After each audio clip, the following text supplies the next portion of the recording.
Casa deve estar achando que eu estou no meio de um matagal. Mas se você parar e pensar, na verdade vai ver que isso aqui é um investimento em fertilidade. Tudo isso vai se transformar em adubo para a plantação.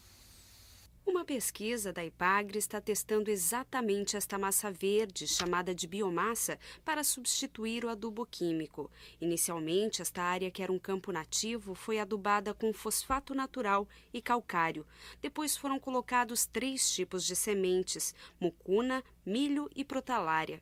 Quando cortada, esta massa verde vai se transformar em matéria orgânica, que vai gerar minerais, nutrientes, um adubo natural 3 vezes mais barato que o químico. E o investimento em fertilidade dá certo. Este milharal é prova disso. Houve uma pequena seca aqui, né? E se nós medirmos assim nos últimos 3 anos, nós temos uma média aí de 120 sacos por hectare, né? Sem adubação. O que o produtor faz aqui? O que foi feito aqui? Simplesmente jogada a semente e capinado. Só, mais nada. Claro, e o manejo, aquele que nós já discutimos anteriormente. Anterior. Isso. Então essa é a ideia, né? E parece que a hipótese está se comprovando. Agora, o que vocês na prática também estão testando é até que ponto dura essa fertilidade, até quando que é preciso refazer todo aquele trabalho anterior novamente. Perfeitamente. Então, obviamente que não há milagres, né?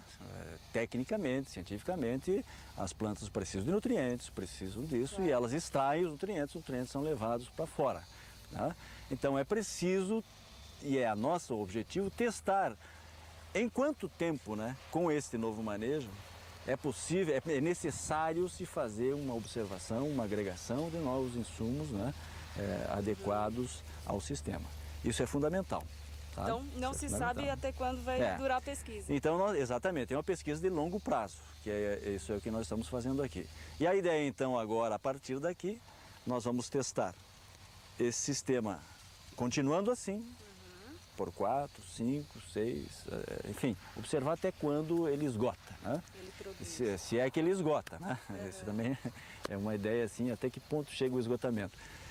E a partir do 4º ano, então, da 3ª safra, nós fazermos investimentos com aquelas coberturas, né, de mucuna, coberturas de verão, para, vamos dizer assim, dar um fôlego, né? E depois fazer essas comparações, quer dizer, 3 anos, 4 anos, 5 anos, e nós vamos ter assim um mapa, né, de produtividade e de fertilidade do solo no espaço. Agora o agricultor, quando vem aqui olhar, acredita? Pessoal, a gente está dentro desse sistema assim de adubação, é uma coisa tão automática, né? De concentrações de adubação, parece que cada vez mais, inclusive, que a gente fala, ele fica assim meio, né, meio cabreiro, como diz uma coisa. Ele tem assim um pouco de dúvida. Eu olho assim, mas esse milho tem tão bonito. Sem adubo, né? 3 anos, pelo amor de Deus.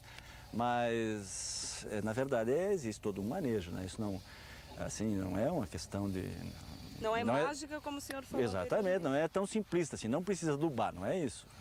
É o manejo da fertilidade. Inclusive nós adubamos, mas só que lá no começo com um adubo adequado, né, com coisa, e depois a grande aliada é a biomassa, né? Além de barato, o manejo é totalmente agroecológico. O ideal é preparar a biomassa 1 ano antes de plantar, começando com 1 hectare e expandindo para o resto da propriedade.